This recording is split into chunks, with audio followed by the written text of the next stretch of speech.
Now, an astonishing new report reveals that 83% of secondary schools have changed their history lessons to decolonise the curriculum. And in some cases, it's gone way too far because among the contested claims now being taught as fact is that black people built Stonehenge. And meanwhile, key moments of real British history are being dropped. Fewer than 1 in 5 schools now teach the Battle of Agincourt, and just 11% include Trafalgar or Waterloo.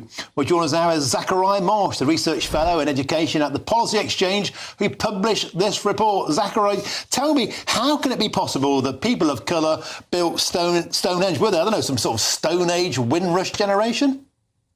Well, I think the concern that we've got here is that clearly what's happened is that views that are well outside the historical mainstream are being brought into schools and taught as fact as part of one-sided and politicised narratives. And that isn't necessarily the fault of the teachers themselves. What we found in our report is that there's a huge number of resources out there, and often time-poor teachers are being misled into embracing resources which on the face of it look professionally designed, but have actually been put together by activist organisations designed to push a very particular version of the past. And that's a massive disservice to children in our schools. So how does this fantasy become fact? Stonehenge was no more built by black people than I'm an astronaut.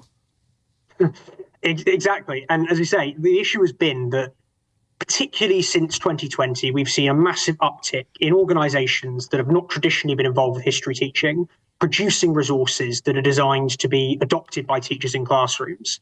And while some of those resources have been very, very good, others have been intentionally designed to push these one-sided narratives. And what our report, Policy Exchange, shows is that far too often these are being translated into classrooms. You mentioned Stonehenge, but we've also found examples of, let's say, a major subject organisation suggesting that Emperor Nero was married to a trans person.